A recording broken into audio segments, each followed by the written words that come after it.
৮ মাস ধরে চলছে ফিলিস্তিনের গাজায় ইসরায়েলি আগ্রাসন। চলমান এই যুদ্ধে ধ্বংসস্তূপে পরিণত হয়েছে গাজা ও রাফা।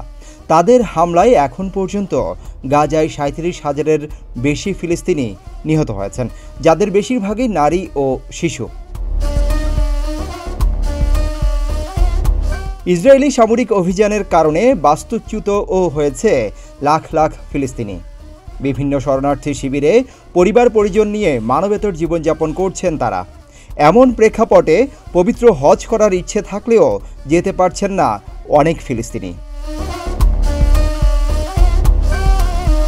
তবে যুদ্ধ বিধ্বস্ত গাজার ফিলিস্তিনিদের বিনামূল্যে হজ করার সুযোগ দিচ্ছেন সৌদি আরবের বাদশাহ সালমান বিন আব্দুল আজিজ।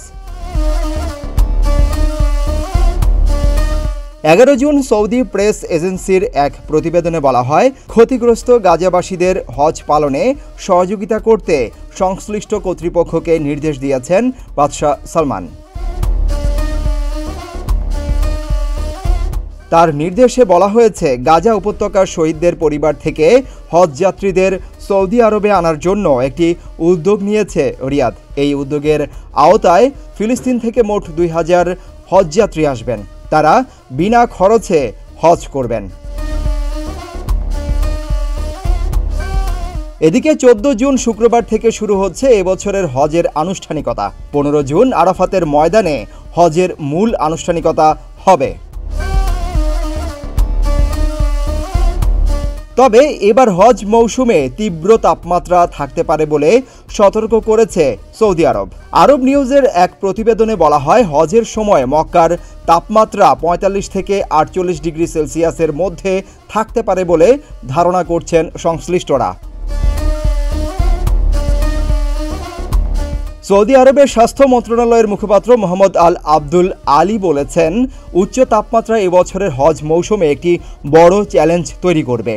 হজযাত্রীদের গরম থেকে সুরক্ষিত থাকতে তিনি মন্ত্রণালয় নির্দেশিত স্বাস্থ্যবিধি মেনে চলার আহ্বান জানান।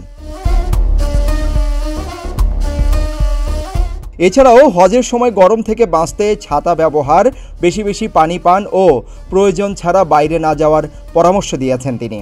সৌদি আরবের আবহাওয়া অফিস আগেই জানিয়েছিল যে হজের সময় মক্কার তাপমাত্রা 45 থেকে 48 ডিগ্রি সেলসিয়াসের মধ্যে থাকবে, যা গত বছরে ছিল 43 থেকে 45 ডিগ্রি সেলসিয়াস।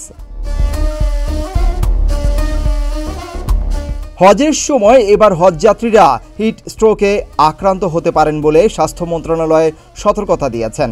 হিট স্ট্রোক থেকে বাঁচতে সরাসরি রোদে না যেতে আর ভিড় এড়িয়ে চলতে বলা হয়েছে মুসল্লিদের।